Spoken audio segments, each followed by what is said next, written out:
just wanna make you feel good now. Feel good, don't it? Come on. Do you wanna make it better? Wanna make it right? Come on. Do you wanna stay together? I meant when I said it. And it's easier to run away than to look for what would make you stay. Do you wanna make it better? Come on. Do you wanna stay together? If you do, then let's please make some new memories. Do you wanna make it better? Do you wanna stay together? If you do, then let's please make some new memories. Do you wanna make it better? Wanna stay together? If you do, then let's please make some new memories. Do you wanna make it better? Do you wanna stay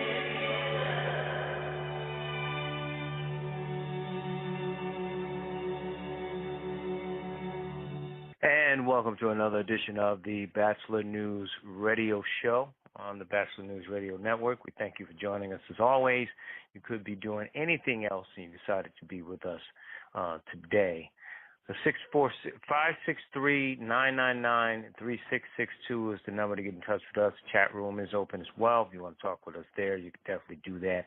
Make your questions and comments there as well. Or get on the line if you have something to add to this broadcast. I want to bring in my guest, longtime friend. He is our residence chief of police, former chief of police in Little Rock, Arkansas. He is Keith Humphrey. And Chief, first of all, good luck for your Cowgirls this year, number one. And how are you?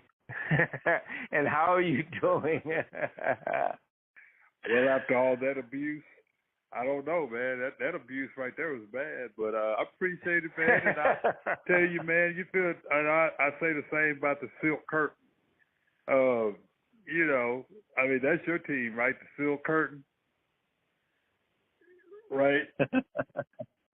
Yeah. Hey, well, look, we don't have a not the quarterback. Iron Curtain, We not don't the have a Steel quarterback.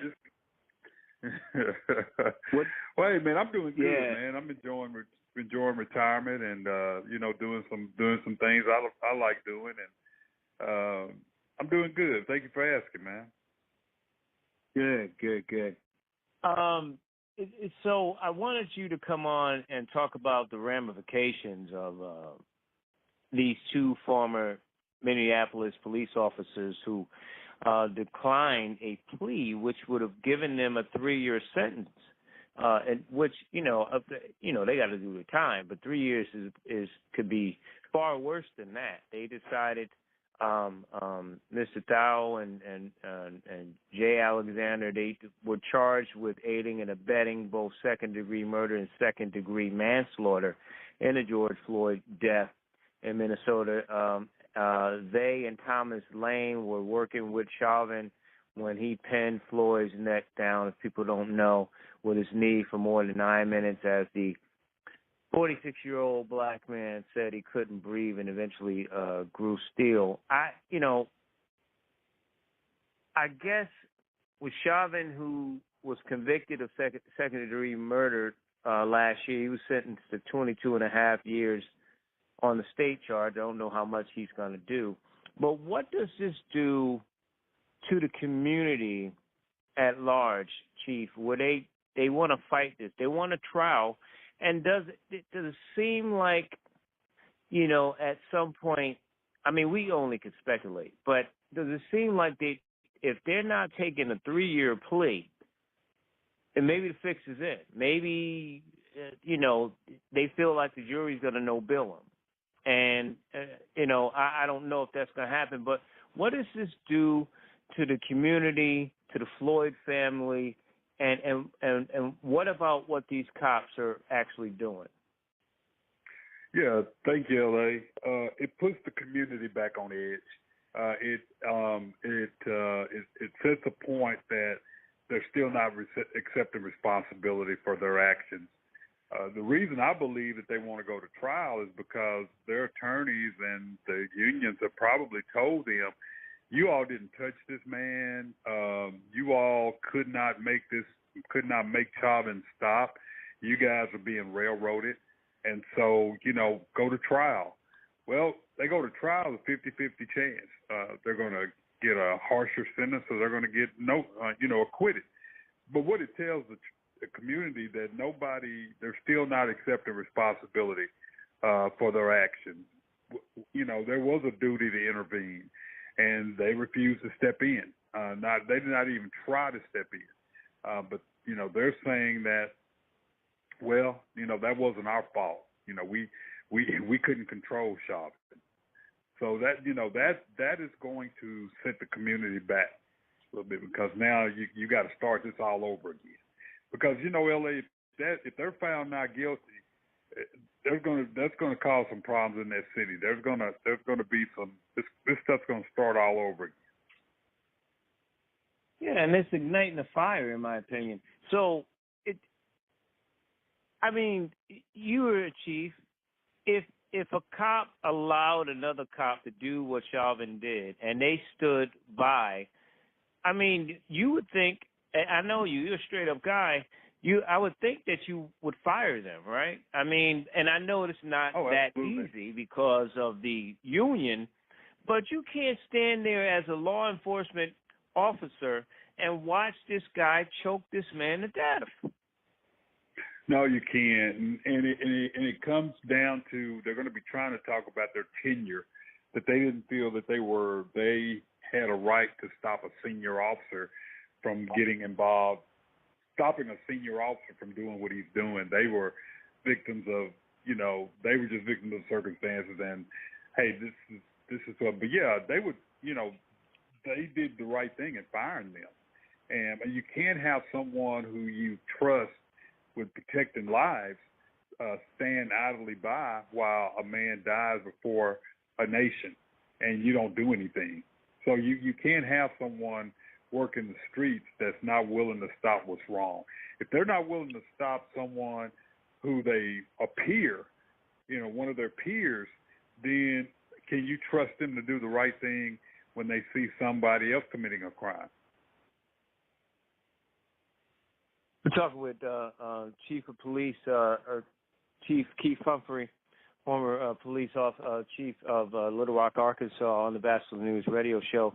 Chief, let's talk about that word trust. The community is already on eggshells. Something, even after all of this happened to this man and his family, there's no trust. You're already going into Ferguson, right? And there was no trust anyway. Now this happens. Now they want to deny a plea. How does the Ferguson Police Department think the civilians are going to trust them? And I feel for the chief there or whatever, but how do they think civilians are going to trust them if you have officers are still, having plausible deniability? It's not our fault. We didn't put our hands on him. We didn't choke him, but you stood idly by and allowed it to happen. Those guys don't care if the citizens trust them or not. It's all about their survival. That's the last thing on their mind right now. That's the last thing on some officers' minds. They actually believe that it's them against the community.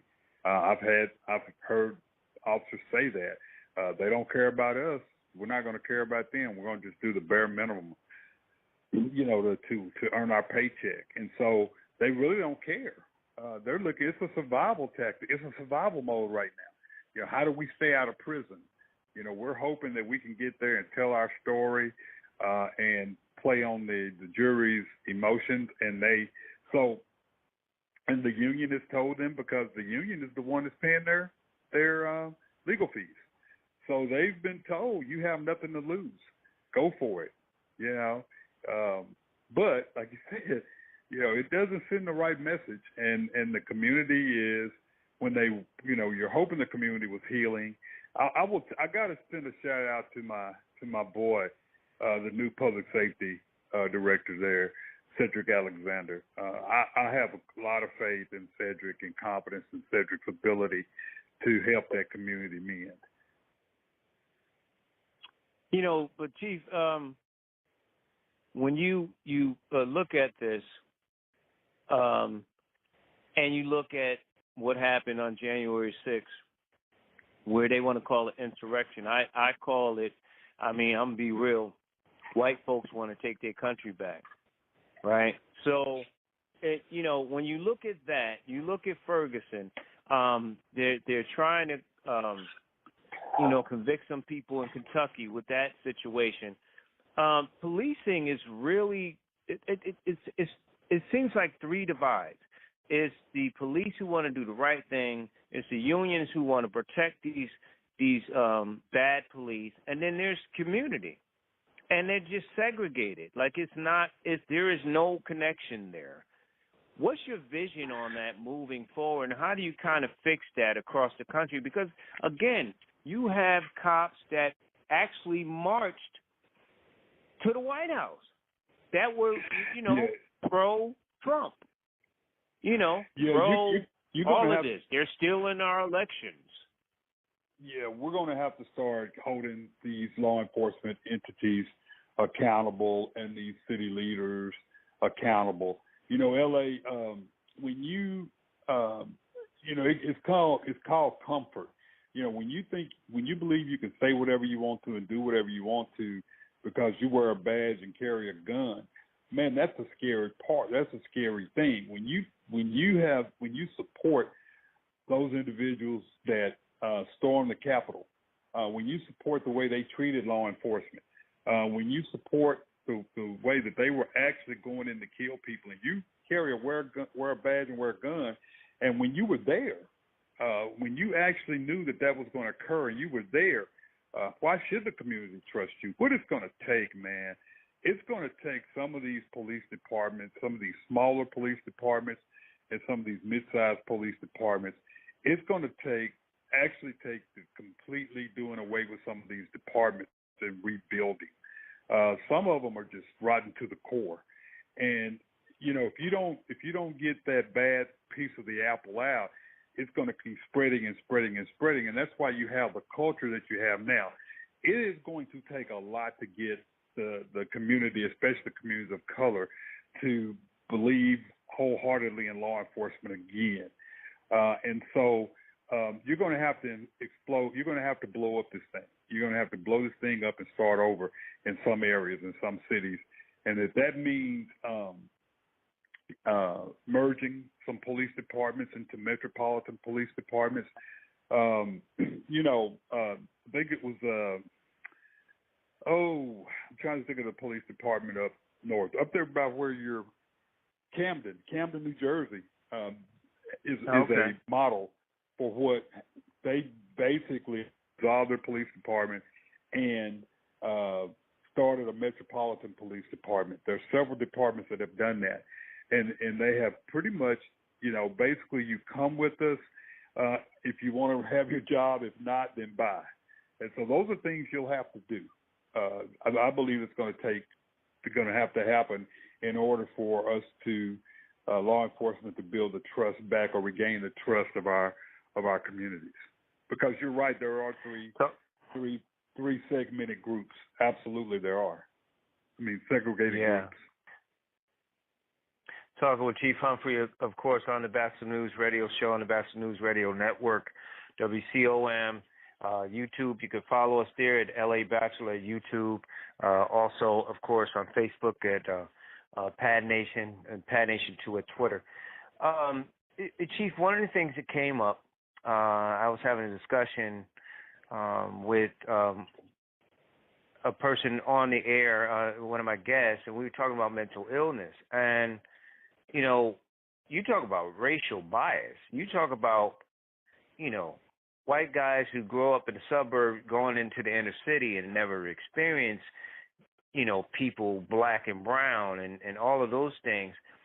the statistics are overwhelming, Chief. That when you have when officers get a call about someone's welfare, and I don't mean food stamps people, I mean welfare, Right. checking on them, and when they get there, if they're white, they treat them. I mean, statistics don't lie.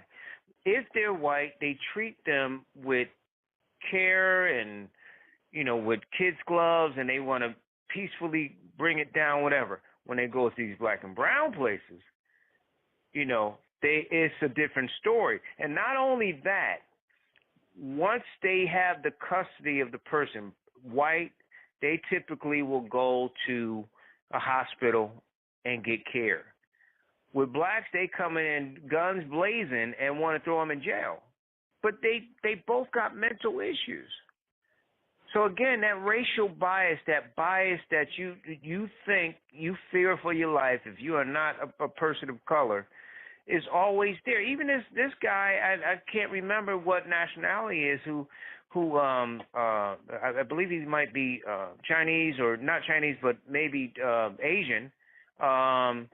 Even he had talked about fear of his life and stuff. Like, it's everybody just fears black people. We can't just be mentally ill and go to the hospital. They want to send us to jail. And so it's that racial bias that concerns me when it comes to our communities and those who serve those communities. Yeah, it's a fact of dehumanization, and people. I've said this before. There is a perception that if you live in a certain zip code, you're wealthy, you have insurance. We're going to take you to a private facility. We're going to take you to get the help that you need because you're just having a bad day. When you live in another zip code, there is a possibility that there is going to be your mental status is not going to be taken serious.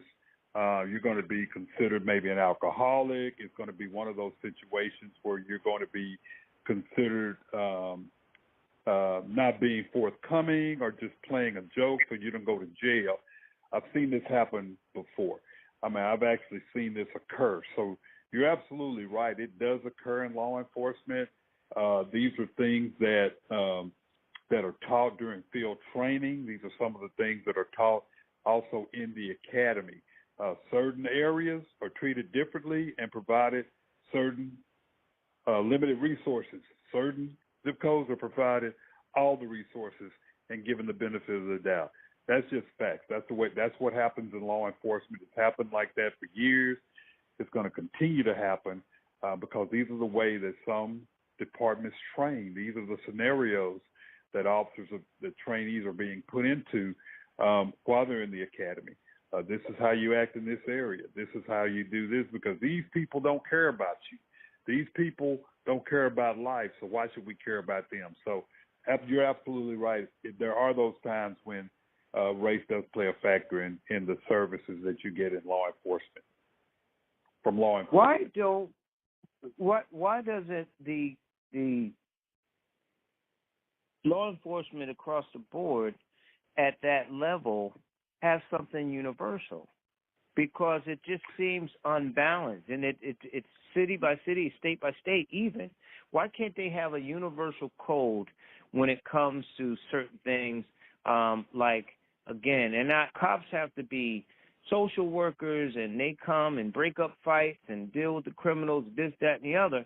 I get that. So if that's the case, why not have a universal code where there's certain laws or certain things that go on that every agency across the country should abide by?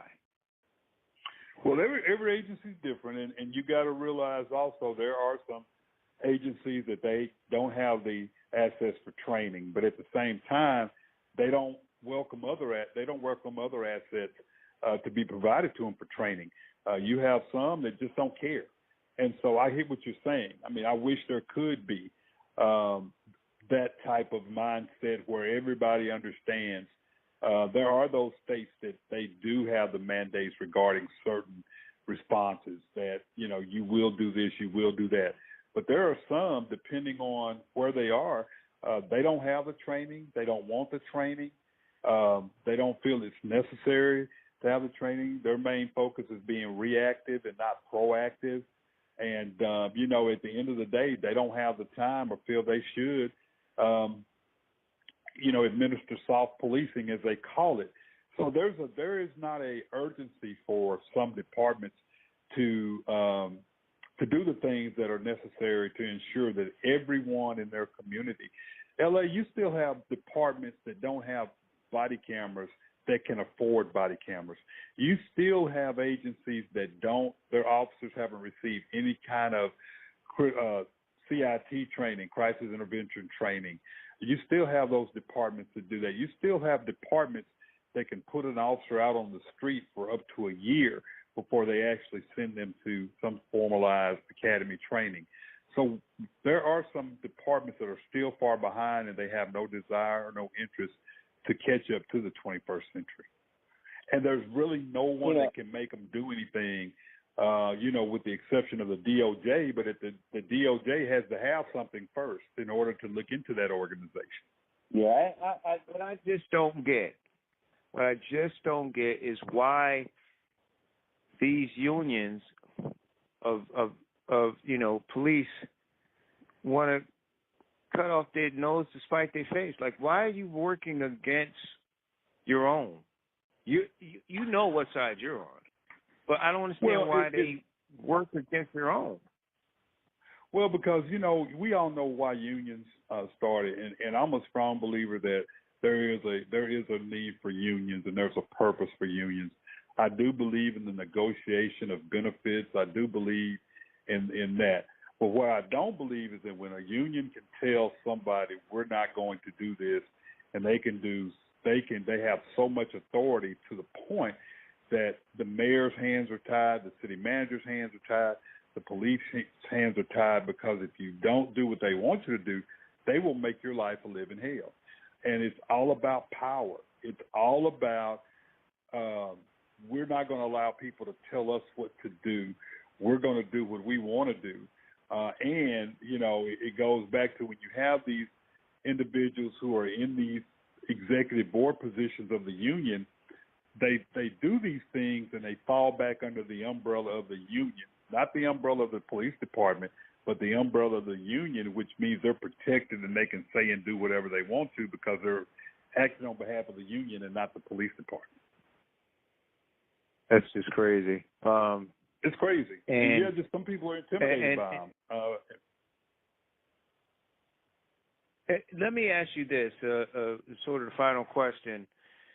So there is, you know, the dude before Biden, I don't even like to say his name, they went, had a warrant, took those, you know, all those files out of his house, and now he's saying it was a raid and this and that, and they want to make a big deal out of it. He wants to reveal. And on the social media, these crazies, Chief, as you know, they're talking about arming up again.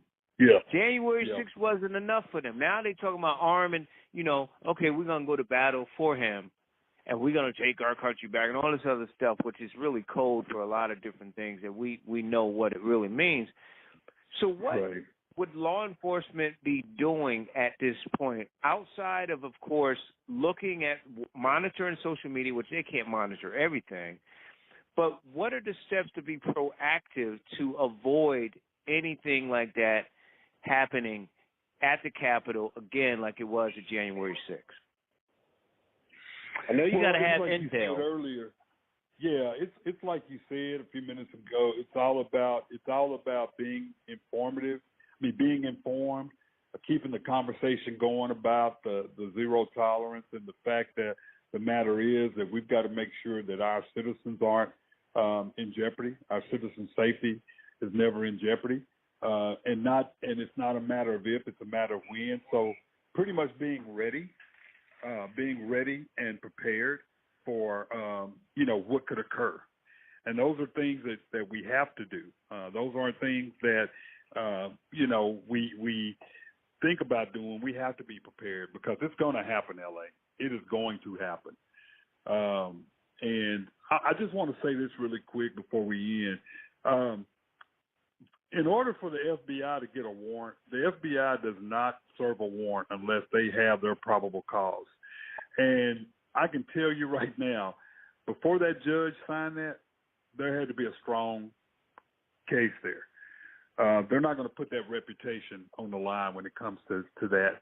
And so it's out of fear. What he's doing now is out of fear. What these individuals are doing now is out of fear because they know that the time is running out before some really, really serious things are revealed that this man has done. You know, one of the things, too, Chief, you had talked about, and I hear all the time, is that law enforcement at different levels are not on the same page. Like, they don't like to share all the time, right? And so No. I don't understand that. So is D.C. police going to be working with, you think, with FBI and everything else to avoid this? Because, again, D.C. police was by themselves for the longest time until they called in National Guard or whatever the case may be. Yeah, you won't never see another incident like that occur in D.C. It was basically what happened was, I think we're going to get to the root, that there may have been some prep and they were told to hold down. But I think it's going to be one of those things where nobody took it as serious as it was. I think everybody thought it was going to be one or two people or a few hundred people protesting, and that's it. They didn't know it was going to be an all-out insurrection and riot that led to, people being seriously injured, officers almost dying, and things like that. And so I don't think you'll see it taken that lightly again. And so you better believe those discussions are happening as we speak. Those discussions are being held throughout the nation, and people are paying closer attention to what's going on in our nation, especially when it comes to the former man, the man that was formerly in the White House. Yeah, and someone just in the chat room asked, can they be proactive and look at some people online and maybe make an arrest? I would think they would have to have some kind of probable cause or something, right? Yeah, I mean, so anytime you get any kind of intelligence that it appears that could cause, that in itself gives you the right to start digging more and more and more. And so anything related to any kind of security breach, it gives you that right to dig deeper and plan and start bringing people in and planning against any type of insurrection or any kind of violence that could occur. But I guess what I'm saying is, if someone's on Twitter or Facebook and saying, I'm going to kill some people, they haven't actually done it. So how does that work? Like, are they able to bring them in or whatever the case may be, or they can't do anything because they haven't actually done it? No. When it comes to those type of idle threats like that, based on the current atmosphere, I can assure you that person's going to be brought in. There's going to be some serious monitoring. There's going to be bringing somebody in to have a serious talk with them about what's going on or digging into their social media or their private life. So those times are just playing people off, and that's why I don't understand when someone threatens to do something, people don't say anything. So I think now, in this situation, based on what happened January 6th, you're going to see some major initiatives and some digging take place. A lot of intel is going to be followed up on. Yeah, because I would think you would understand that, freedom of speech, but some speech is not free. You can't go into a movie theater and yell fire and think there's no consequence. No, you can't. I would understand. Go ahead. No, you can't. And I think with everything that's happened in the nation with Uvalde and all these situations where there was some type of forecasted sign and nobody did anything, I think with what's going on with the guy that occupied the White House previously and his followers, I think you're going to see some downright intel digging and holding some people accountable. Because you got to admit, they still have about 300 or 400 people. They still have 300 or 400 people that they still haven't arrested in relations to January 6th. So that's still an ongoing investigation. And I wonder why. I wonder why though. Like you know, you got them on film. You got the intel. And why are they not arrested? That's what I wonder. You know. I think it goes more to not having the resources and not getting all the information that you need to determine where these individuals are. And it's just so many moving pieces. So, you know, I mean, there's so many answers to that. But, you know, I just think that it's an ongoing investigation. I think you're going to start seeing more and more people identified, especially before any of these other activities occur. Well, Chief, I appreciate you. I know you got to go. Thanks for your time as always, man. I'll be reaching out to you again, sir. All right, man. Anytime. You have a good one, man. Appreciate God bless you, bro. Brother. All right. You too. Thank you. All right. Chief Keith Humphrey, of course, a former chief at Little Rock, Arkansas, right here on the Batchelor News radio show. Take a music break and get to my next guest. Stay tuned.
To the show. We thank you for joining us as always. Want to bring in my guests here on the Batchelor News Radio Show.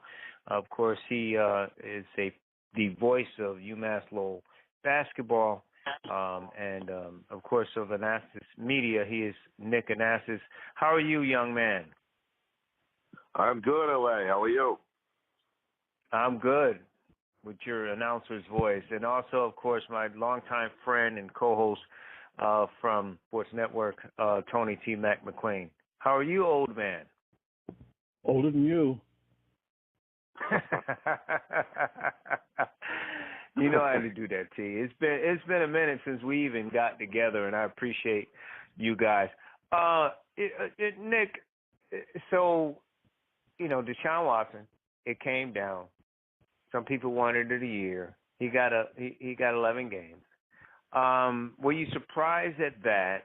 And if not, what did you expect, the NFL to do? And even the NFLPA is really just kind of on board with this. Yeah, I think the NFL was looking out for their image first and foremost. They, I think, learned some lessons from the Ray Rice situation. One would hope. They wanted to make sure that they did everything in their power to appear like they wanted the max punishment. And the initial ruling was obviously well short of that. They took the public's temperature on it. I would say the average fan, didn't approve of it. And again, they wanted to make sure that they checked off all the possible things that they could do so that at the end of the day, they could say, well, we did everything in our power to try to make it happen. We're hearing what you're saying, et cetera.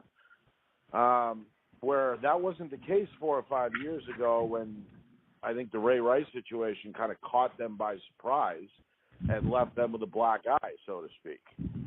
So I think they've learned a little bit in the years since.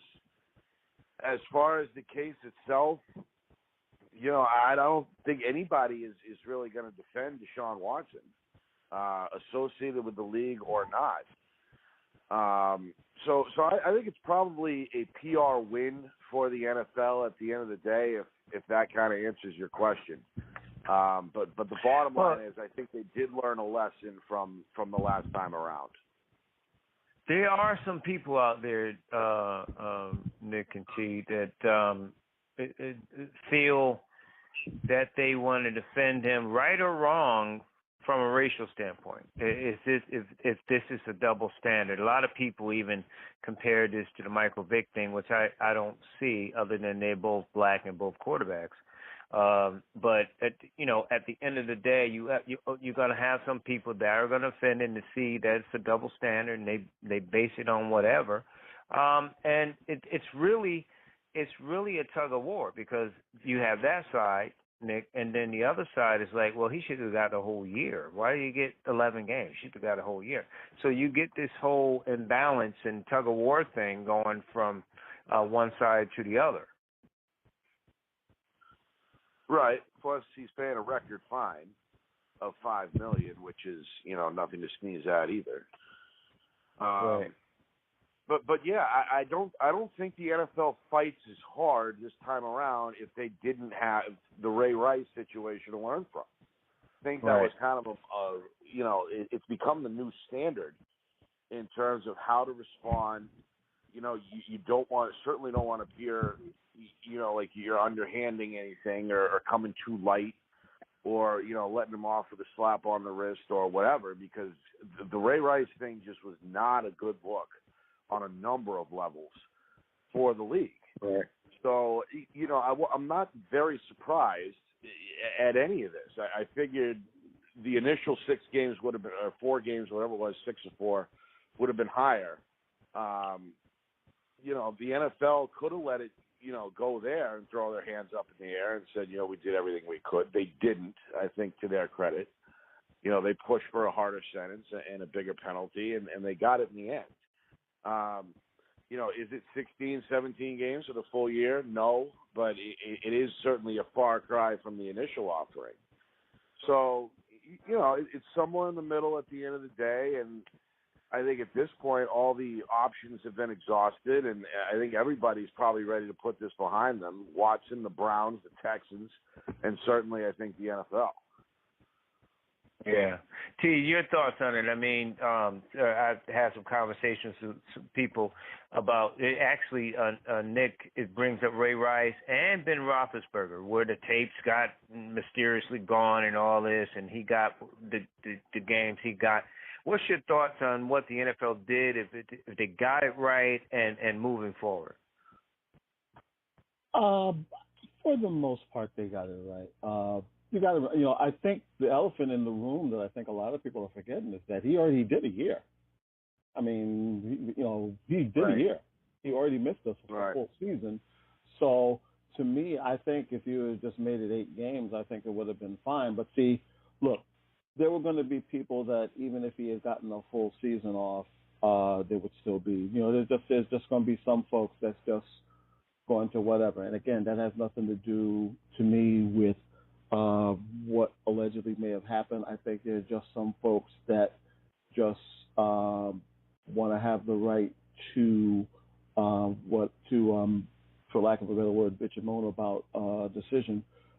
That being said, when you consider the overall climate with the NFL now, with the whole thing with the Dolphins, with the Gruden thing up in the air, with the whole Daniel Snyder thing up in the air. Right. Yeah. And there's one other thing that I think, I find it kind of interesting. Now, Robert Kraft, the owner of the Patriots, was involved in a sex scandal last year, and it was sort of poo-pooed or whatever. He is now he's now a candidate for the Hall of Fame. Sort of talks out of both sides of the sort of talks out of both sides of the NFL's behind to me, but the NFL for the most part likes to play that whole Teflon thing. But Nick's right. They wanted to. Their whole thing was they always do everything from a PR standpoint. That the Ray Rice thing is still there. But the sad thing is they got a second bite at the apple again here, because why go through all of that with that arbitrator when you're going to make your own decision anyway? To me,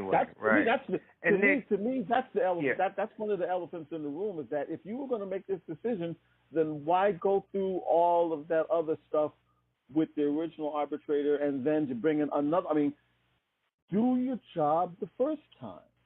Get it? Right. It shouldn't have. They shouldn't. To me, my only thing is they shouldn't have been given a second opportunity. I know it's it's written in the CBA or whatever, but my thing is, why placate like the first decision is going to be the one where well, if I don't like it, I'm going to change it. I mean, why go through all that? Let's make the initial decision and move on. Right. And Nick, I would think, I always compare, people laugh, I compare the NFL to the Democrats. They're reactionary. They look at the polls and they go and move from there, as opposed to like the NBA tries to be proactive and all of those different things. Do you think that the NFL is a reactionary league where they looked at Ray Rice and made a decision, but they don't seem to move until they get the pulse of the people? Yeah, in general, I would definitely agree with that. I mean, we could come up with a dozen examples off the head. I think to a degree, though, every business, to a degree at least, is reactionary. And again, at the end of the day, the NFL is a business, a very big business by any standard. Anytime you're selling a product, so to speak, you've got to take the temperature of those that you're selling that product to. And I think part of the problem is that there's still no real standard. When it comes to these punishments, everything is arbitrary when it comes to suspensions in the league, at least on the disciplinary side. I think if they had a little bit more outlined, a little bit more, codified, things set in stone, whatever you want to say, something they can kind of fall back on that's a standard. And they're still, I think, reaching for that. I mean, again, I hate to keep bringing up Ray Rice, but that seems like that's been kind of the new standard because it was so horrible. It was on tape. It was on every cable news network, 24/7, et cetera. It was, a worst-case scenario for the league. I felt like at that point they had an opportunity to say, okay, if such and such happens, then that's going to trigger a punishment of X, Y, and Z. They never quite did that. I think they're still kind of using the Rice thing as a baseline moving forward. Anything that, involves abuse towards women is going to be compared to that incident. And I think the Deshaun Watson, thing is the latest example. But I think the bigger point is, yes, they're reactionary, and they would be better served, I think, to try to find some way to make, a universal punishment standard that's apparent, that, has everybody on the same page, the Players Association, the owners, the players themselves. It's a big task, and it may be pie in the sky, so to speak, but if they could get something, a little bit more concrete in place, it might help clarify things down the road. You talk with Nick Anastas and Tony T. McLean.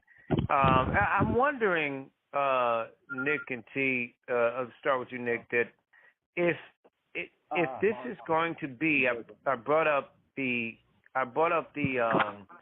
Michael Vick stuff, that when Deshaun comes back, is it going to be protests? Remember with the dog killing and all that stuff with Michael Vick? Do you think, Nick, that it's going to be a situation where, when he comes back to play, that they're only going to be, there are going to be some people out there protesting, and why is he playing? And, they have the signs about rape and all, whatever the case may be. Do you think that's going to happen in stadiums when he comes back? No, I don't. I think there might be a little bit initially, a little bit of pushback initially from the fan base, but I think by now, even the average NFL fan is pretty familiar with the details here. I mean, we're not talking about, again, something that was on camera, something that was assault. From all accounts, at least that I understand of it, it was a lot of it was non-physical in terms of, he kind of talked his way into the situation more so than forced himself or whatever it was. And again, back to Tony's point, he's served a year. This thing has been floating around for a while. Temperatures have had a little bit of time to cool off. I think most people are just ready to move on, frankly, and those that are still in his corner want to see him play, and obviously his fans want to see him do well and all that. But yeah, there's always going to be a little bit of pushback. But as far as this thing being a major distraction on the protest front, I don't quite see it in terms of anything significant. T, what do you think? I'd like to think that there would be, but I'm just being, maybe I'm just cynical. I think they're definitely going to. I think there's going to be a kickback. It may not be enough where it's an outcry, but there's going to be some sort of kickback, I believe. But will it be enough to make a dent overall? Probably not, but who knows? It's you got, we're in our society right now. Think about where our society was before the Ray Rice thing, and now where it is now, and I think that's why the Ray Rice thing is literally been, like three elephants in the room, or I guess in this case three elephants in an elevator. But it's, there was no way sort of not to use this. And I sort of want to go back to what Nick said. they're supposed to get it right the first time because they've had let's face it, they've had numerous things over the years since the Rice thing. And see, the Right. thing is, they've basically, Roger Goodell is basically judge, jury, and executioner for the most part. And to Right. me, not now, I guess that's in the CBA, so there's almost no way around it. But that to me, that's where the problem lies. If you're going to give somebody total autonomy and then giving them, in a sense, the right to first refusal, then why are we doing? To me, the big question is, why did something like this take almost 2 years to get done? I think that's Right. the one thing that should be that to me, that's the one. This is not something that should have taken a year and a half to get done. This is something where, because they always make it out like how they have all this evidence and all this other stuff and everything like that, and then they drag ass on this. So Right. And and let's be clear, because I'm seeing people in the chat. We're not defending Deshaun.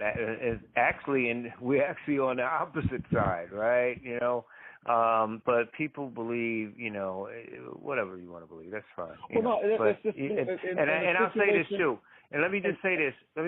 Too. If you got 22 people or whatever the number it is accusing you of this, if it walks like a duck and acts like a duck, it's not a dog. I mean, that's just how I feel about it. Like, absolutely. 20, all these women accusing you of sexual assault and all that kind of stuff. It can't, all of them can't be lying. All of them can't be in it for money. Which all the more reason why this is something that should not have drug out the way it did. To me, that's my only issue. That's my biggest issue with the whole thing. That it took them a year and a half to get this done, and he also lost a year. And again, I'm not saying it to them, but I'm saying in the process, he already had a year taken away from him, and they made such a the scuttlebutt was that they wanted to take another year. Why should he take this for whatever it's worth, even with the crime and punishment and whatever? Why should he be given, in a sense, another year for someone else's incompetence? I mean, at the end of the day, this is what he basically got an extra year because the NFL dragged their feet on this. Yeah. And I'm looking at someone said the year wasn't taken. I'm sorry. Well, then I don't know what reverse universe you're looking at, but he didn't play a game last year.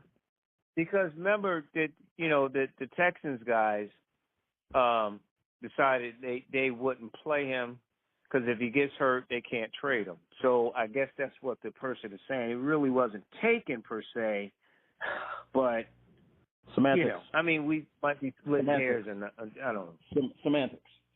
He didn't play. He didn't play a game. He didn't play. He lost the game. He didn't play.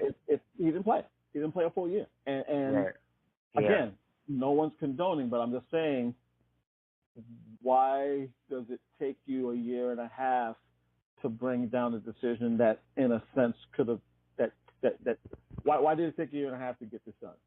If someone can answer that question for me, then maybe I'll whatever. But no, that's to me, that's the elephant in the room. Why did it take a year and a half to get this done?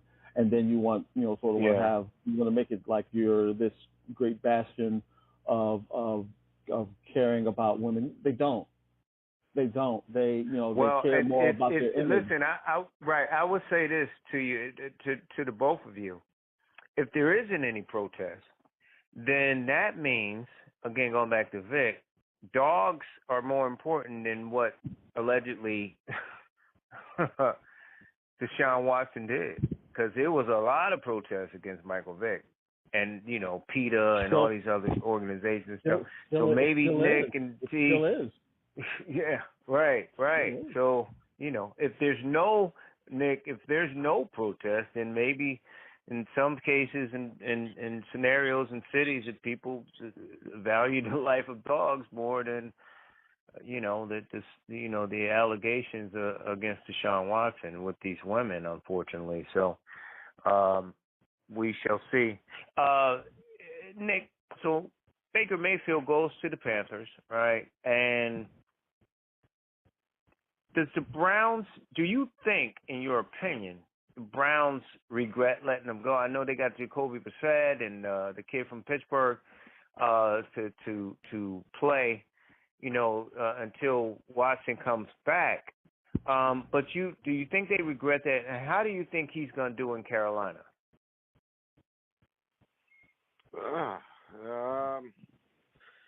I'd say that's one of the more 50-50 situations that's one of the more intriguing camp battles there are. It wasn't too long ago that everybody was kind of toasting Baker Mayfield. He brought them to the playoffs after a long drought. Got them, I think, a win, right, on the road against Tennessee. And, everybody was picking the Browns to do something again the next season. And then he just kind of goes out and lays an egg. I don't know. Maybe a change of scenery does him well. Cleveland's always a tough place to play. Weather-wise, the fan base is tough to please, etc. Sometimes guys just learn from their mistakes the second time around. By all indications, he straight up beat Sam Darnold for the job. Take that for what it's worth, but he's at least better than Darnold, and Darnold had a head start, so to speak, in the system. He always seems like kind of a good teammate, a competitor, a guy who's going to wear his emotions on his sleeve. I mean, I think those are positive traits in a quarterback in general. So there's a part of me, I think, that's rooting for him. On the other hand, though, again, he was not very good last year. And, I'm not sure if the 2021 version of Baker Mayfield is what Carolina is going to get. If it is, they're in trouble. Cleveland may be better suited with a guy who's just going to check down, and manage the game like Jacoby Brissett for 11 games, and then, let the Deshaun Watson era begin. But, like I said, he's got some talent. He's still young. He's still got a pretty good arm, but, he's got to make better decisions. It reminds me a little bit of what happened with Jameis Winston in Tampa. He showed some promise. He threw for over 5,000 yards, and then he just, could not get it together on the turnover front with 30 interceptions, threw his way out of town, and, the rest is history. But he played pretty well for New Orleans before he got hurt. I mean, his completion percentage wasn't great, but he had limited the turnovers, which was, the big hurdle. So I think if Baker can, get on the same page with his new teammates, it seems like so far so good, at least in camp. But who knows what that's worth. But yeah, it would be certainly a good kind of comeback story for the NFL and for the Panthers and for Baker Mayfield if you can come out and get some success there. Nick, I don't know what the expectations there, because in that division, Winston's coming back with a loaded Saints team now. They've had some changes and stuff. Brady with the Bucks. And, it's just I don't know what the expectations there are for this team. Maybe 7 wins. I don't know. But what do you think? How do you think they'll fit in the NFC South? They probably go 0-4 against the Saints and the Bucks, barring an upset. You would hope that they could beat Atlanta twice. I think Atlanta's in worse shape than they are. Right. Matt Ryan going 7-8 wins. Yeah, I think if they go 3-3 in the division, that's a huge win. I don't think anyone's expecting them to win more than 7. So if they go 8-9 or something like that, I think that's a clear step in the right direction. But you pinned it in terms of the division. I think it starts with the Saints and Bucks. Quick before I go to Tony for questions, when you look at the Patriots and this camp. Preseason's kind of been up and down, but yeah, I don't really, especially with Belichick, he's not going to really show his hand. So it is what it is. But what do you see with this team? How close can they come to trying to defeat the favorite, which would be the Buffalo Bills, who actually got stronger too as well on the offensive line, defensive line? How much do you think they can come close to trying to knock off the Bills? Well, after 47-17, it looked like, a varsity versus a JV team back in January. Have they closed that gap? I don't know. I think they're probably 9-8. I've been saying that all summer. I said that before the draft. I'm saying it after the draft. I think 9-8 is about right. I expect Mac Jones to be a little bit better. I think they'll continue to open up the playbook for him as they did slowly but surely last year. I think he's proven that he's a high IQ quarterback that has serviceable footwork in the pocket. He's got a serviceable quick release and is a good decision maker. And, the question is, can they capitalize more consistently in the red zone? They didn't really have a red zone threat in that receiving core outside of Hunter Henry. I think if Parker can stay healthy and stay on the field, that's obviously a big body target that should earn his pay inside the 20-yard line. I kind of like their running back core. I wasn't counting on James White at all, and I was right. He retired. He looked like he had absolutely nothing left when he played last year, if he played. So that doesn't surprise me. That, again, kind of answers the question why they draft two backs late in the 4th and 6th round. It was just to get bodies in there because I don't think they were counting on White either. But Stevenson in year 2 is certainly, I think, a serviceable backup, a guy worthy of the rotation to complement Harris as the first and down, second down banger, the goal line back. Stevenson's going to have to expand his role a little bit in terms of the passing game to try to, fill the shoes of White there. But if they can find a way to, get the screen game going again, get the draw game going again, that was kind of absent at times last year. I think that does make a difference and make this offense a little bit more dynamic. You throw in the Parker signing, you throw in another year maybe underneath of Kendrick Bourne, and, I think Henry's still a pretty sure-handed threat in the red zone as well at tight end. So, it's going to be a big year. It's going to be a big year. A lot is going to depend on the growth of Mac Jones. I think it was an encouraging start last year. And if they can, again, add some stuff into the playbook that he's a little bit more comfortable going a little further down the field, open some things up, that'll complement the run game pretty well. Defensively, there's always a question, it seems like, in the secondary.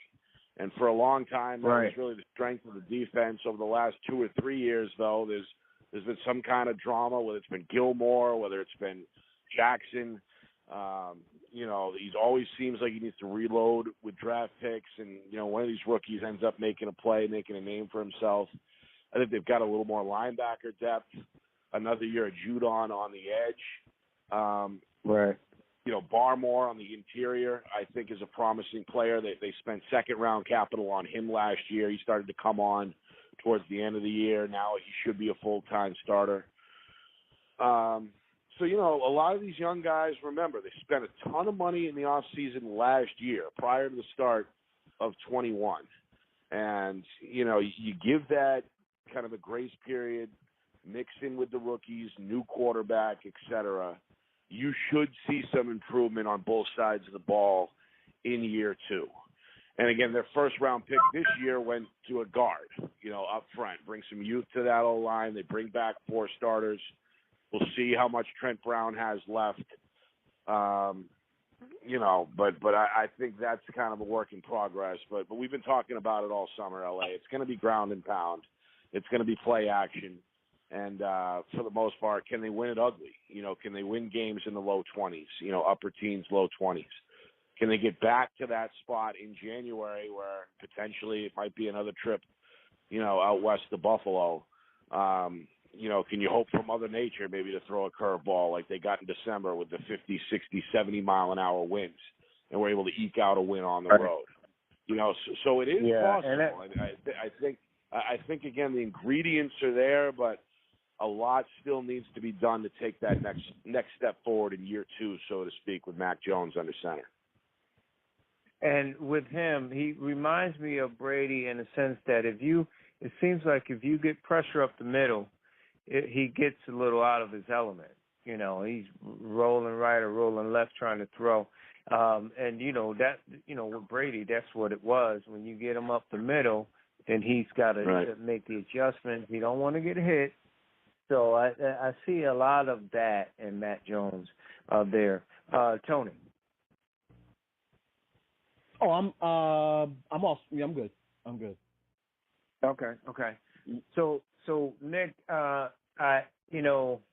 man, last time we talked, my Yankees were 15 games up. It was 16. It's down to 8. That's still a lot, but they've been playing some horrible ball, injuries. The guy's not hitting and all of those things. But meanwhile, what in the ham sandwich is the issue with Boston? What I told T-Mac before the season started, I thought Baltimore would be a lot better than what people think they would. I thought that they had the young youth pitching and they can do well. But I did not expect Boston to be in the basement in this division. The division's tough, and the Red Sox really don't have a rotation that's anywhere near consistent. I mean, when they were winning division titles and, going deep in the playoffs and winning World Series, you had really 3 horses that you could pencil in, to give you 6-7 innings. Maybe not spectacular numbers at the end of the day, but guys that could at least keep you in the game. Veterans usually at the top end of the rotation. I mean, that was a big part of the success. Never mind the spending and all that. It was, a lot of it was starting pitching depth that they had. And that just hasn't happened. I mean, they're hoping to rely on some guys in the farm system, some homegrown talent with a mix of veterans, but even Evaldi, who's been a pleasant surprise over the last 2 or 3 years coming into this season, hasn't, he's kind of come back down to earth, I think, in a lot of ways. And, obviously Chris Sale, you couldn't count on him. We know about that. Right. And they never really replaced Sale. He was supposed to be the horse. He was supposed to be the guy, supposed to be the cornerstone, but he's MIA more often than not. So until I think they get serious and decide to spend again, particularly on an ace, I mean, this is what you're going to get. You thought you saw something for a little while with Cutter, coming in and basically with 2 pitches was at least giving him 6-7 innings, keeping it down, but he obviously just fell apart on Sunday and got exposed. So there's just not enough depth in the rotation. Never mind what's going on with the bats. You got Devers, and that's really about it in terms of consistency. The deadline moves, I think, were, average at best with Pham. He's been all right, I guess. Gives you a little bit of versatility at either the top or the bottom. But, they're just not deep enough 1 through 8, 1 through 9 or whatever, and they're nowhere near deep enough 1 through 5 with the rotation. I think it's that simple. And the division is good. The division is as good as it's been in a long time. With the Yankees up, the Orioles out of the blue, Toronto is hanging in the race longer than usual at this point. And obviously Tampa is rock solid. So there's just not a night off. There's never seemingly a chance to lick their wounds. When they do win a series or two, it's very short-lived. They go out and lay an egg in game 1 later in the week or whatever it is. So it's been a frustrating year for sure. I think the expectations were kind of all over the place in spring training, depending on who you talk to. And then obviously April was horrible. That left a kind of a bad taste in everybody's mouth. And then they kind of flirted with success right before the All-Star break, gave the fans a little bit of hope. But they're just being exposed now as we head towards the tail end of the season for what they are. They're just not good enough, not nearly good enough to compete in that division. Who's the most surprising team in the AL and NL? I mean, when you look at, I've been on the White Sox bandwagon for a long time, and I know they're fullback. I had if you talk to T, I had them last year, and they disappointed me. And then when you look at the National League, I mean, as good as the Padres have been, the Dodgers have been lights out. So who's your surprise team in AL and NL? I think you named it with the Orioles. And they were supposed sellers at the break too, right? Didn't they deal their closer? They dealt one of the better power hitters in Mancini, and right. they're still winning despite that. So I think that's a huge surprise. I mean, Seattle, we'll see if they get to the finish line. If they do, I think that's a good story as well out west. They've been good up until this point before and have had late season collapses in recent history, as we know. But if they get there and get into the playoffs again, I think that's, got to be a candidate for feel-good story of the year, at least in the AL. And in the NL is obviously the Mets, too. I mean, they're still right there. They're not maybe as hot as they were the first 2-3 months of the season, but I still think overall they've exceeded expectations, hanging with the Braves in a relatively tough division. So, I would say that the NL overall is probably deeper, a little more parity. It's a little more competitive than the AL. I think it's still probably a two-horse race in the American League, despite, the fact that the Yankees haven't been able to score for a month now, it seems like. But right. They'll still, I think, be there or are the favorites to be in the ALCS at this point, I would still say, because of that big lead in the division. But everybody talk about Judge being MVP, no problem with it, but how about looking at his teammate there, Mike Stanton, right? I mean, right. He provided the protection to allow him to see those pitches, to get, to pile up those monster numbers. Now, there's nobody behind him that's feared to protect him, and Judge is seeing now one pitch to swing at, kind of like Bonds was, at the tail end of his career when, they'd intentionally walk him every other at bat and maybe give him one to swing at here and there. Judge just isn't seeing the same pitches without Stanton in the lineup. It's affecting the entire offense. Right. Well, it's going to be interesting because you got some pretty big league leads, and with the exception of the Central, and both Centrals, AL and NL, you got some big leads. Let's see what happens with those leaders down the stretch. Nick, as always, my friend, I appreciate your time. Enjoy your week, and we'll talk next week, sir. Thank you, L.A. Have a good one, Tony, and we'll talk next week. All right. Yeah, man. Nick Anastas, he's the voice of UMass Lowell basketball and, of course, of Anastas Media. Yeah, I would think, and of course, the minute he said Judge is struggling, Judge hit one to Newark. Right, so they're playing the Mets. I think my surprise teams. I'm not saying I'm not. I think Seattle, not the Orioles, because I just thought that the Orioles were going to put it together. They'd be 500 or better. They might finish 10 games over 500, whatever the case. And the NL, I thought the Phillies, without their hitter, are hanging in there. It's just the problem is they in the division where the Mets are where they are and Atlanta where they are, and they're way back. But what's your thoughts of teams in the AL and in the NL that are surprising to you? The thing with the Phillies,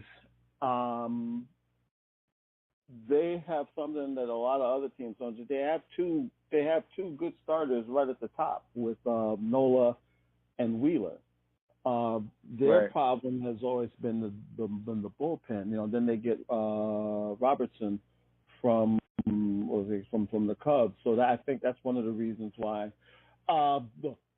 Probably the best thing that they did was send Joe Girardi back to MLB Network for the most part. That probably loosened up the clubhouse. But see, seems to ignite them. It ignited them. It seems. Well, see, here's the other nasty thing that they won't tell you.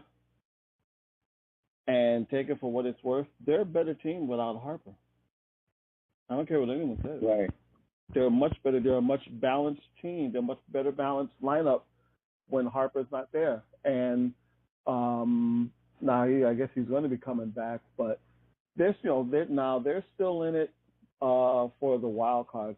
The thing with them is, I think going into the season, a lot of people thought that they were going to be the National League version of the Texas Rangers, but they've got enough pitching to put them into it. The thing Right. with A lot of people, I guess, thought they were going to just hit their way to the playoffs.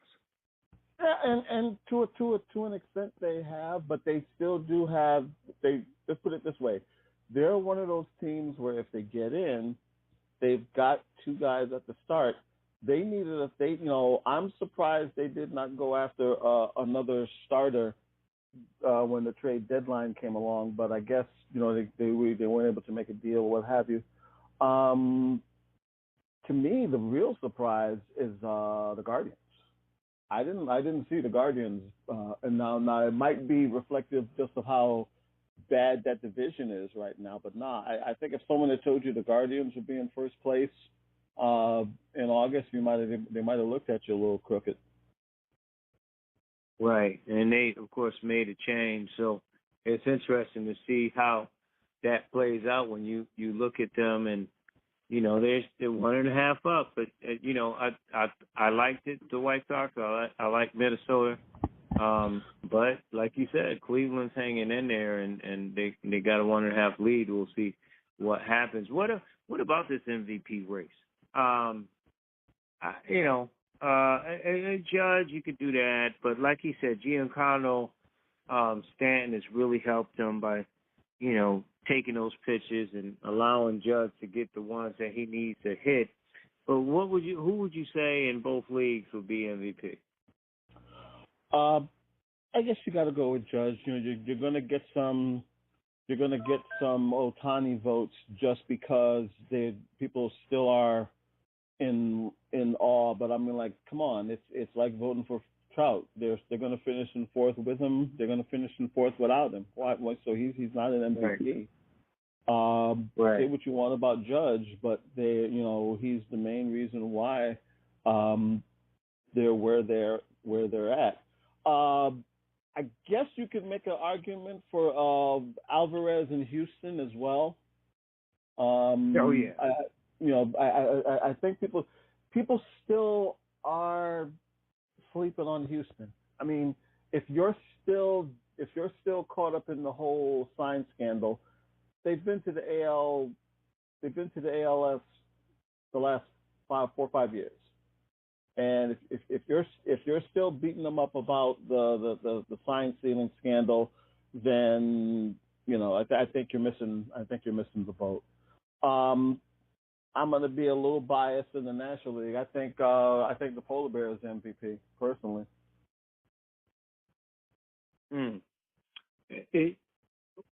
What happens? Because I got someone who's a Philly fan, I guess.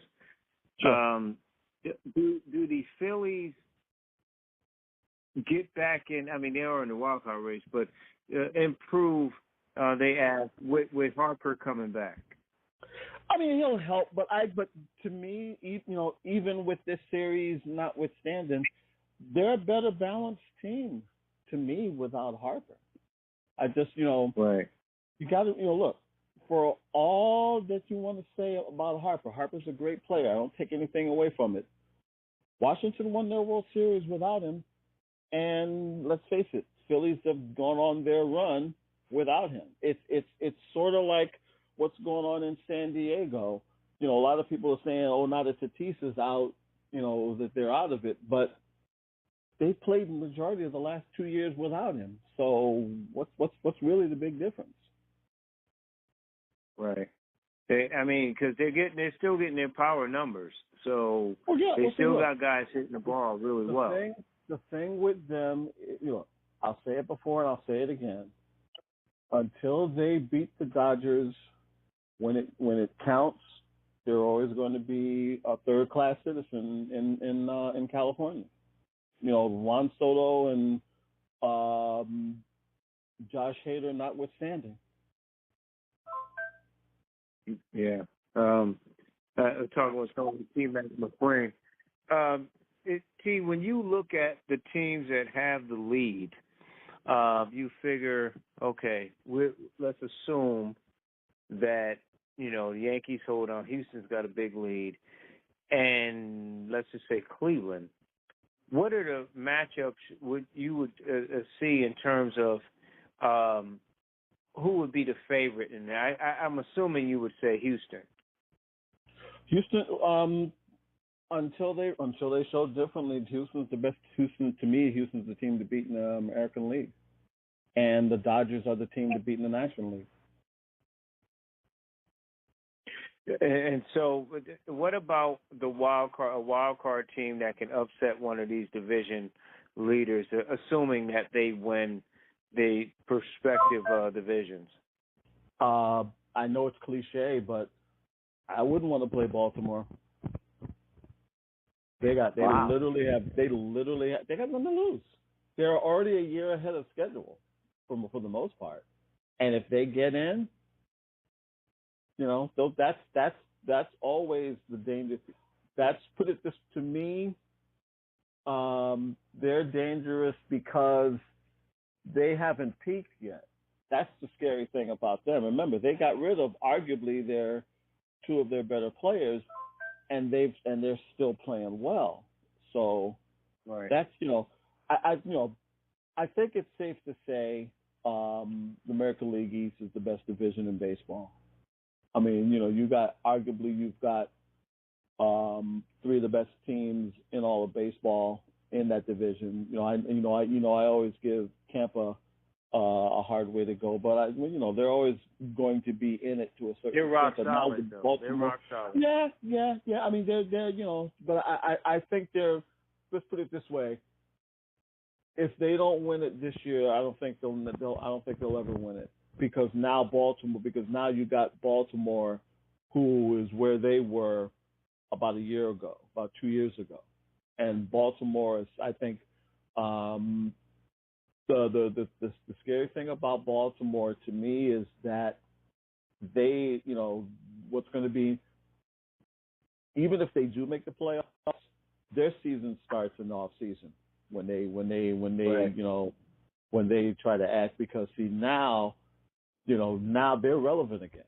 And, right. They would, let's face it, Baltimore, the only difference between Baltimore and witness protection the last 2-3 years is that we've actually seen the Orioles in public. Right. But they're playing with house money. They're playing with house money, though. Absolutely. So they got nothing to lose. Nothing to lose. Absolutely. And if they get in, that's the scariest team to play. Those are the scariest teams to play because, like I said, they're a year ahead of schedule. I think it's safe to say they're a year ahead of schedule. I didn't see them being this well this year. I thought maybe next year, but they did it right in a sense. They were able to get rid of some of their assets, but most importantly, they were able to kids like Kutchman and some of the other players. And remember, they've all that little core has been there for a while. Rollins, Santander, Mullins.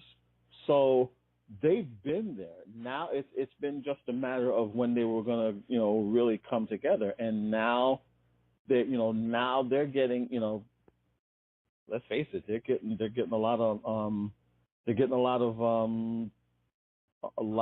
the job training while still winning games. Yeah, and right now, as it stands, as of today, obviously Tampa and Toronto, right there, Seattle. They're all. It's sort of a three-way tie. Seattle's a percentage point behind, but there is three teams there, and then you look at Minnesota and Baltimore are 2.5 behind there. So Baltimore definitely has a shot. All of these races, and the NL East is going to come down to the last day of the season. Both of the wild cards, they're going to come down to, if there's nothing, the folks that have their big leads, barring something really crazy, they're going to win. Even I don't even think the Yankees could collapse themselves out of a wild card at this point in time right now. But it's at this point, it's going to come down. This is the time. If you can't, let's put it this way, if you can't watch baseball this time of the year, you're just not a baseball fan, because every day, right. And now, pretty much now until September, you're going to be, checking the score, depending on who, where you're at, you're going to be checking the scoreboard to see if so-and-so won last night and did we able to increase the lead and all this other stuff. Right, and every game counts, and the fact that you scoreboard watching, like you said, we playing the Mets, your squad.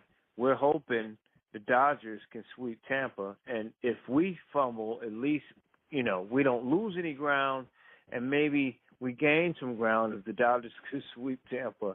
We would love to have that happen as a Yankee fan, but we shall see. T, before you go, let everybody know about Black Athlete Sports Network, how they can follow you, sir. We're at www.basnnewsroom.com. We just put out the HBCU Pro Sports Media picks for the year. The poll, I believe, comes out later this week. Also, Gary Norris Gray is doing some stuff on hockey. And HBCU football season starts Saturday. It's here. Yeah, exciting. We got some coaches coming on next week, too, T, so we'll be able to interview, too, man. Love you, man. Appreciate you. You enjoy your day. We'll talk during the week. Take care. All right, bro.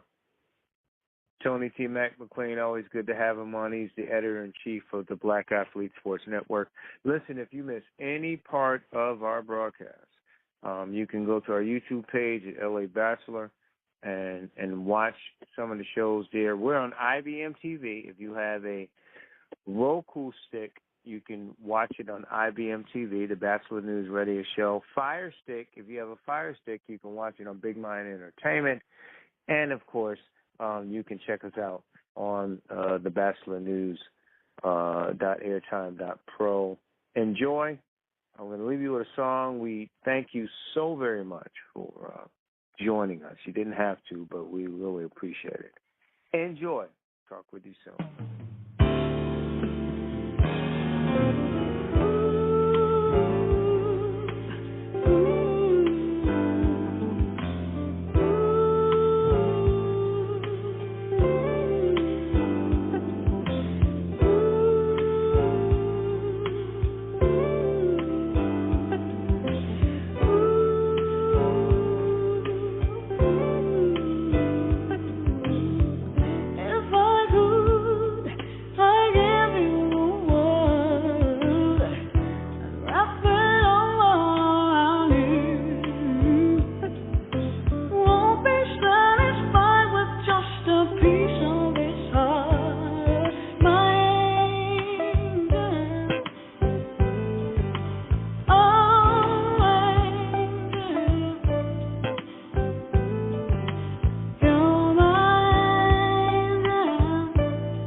Heaven sent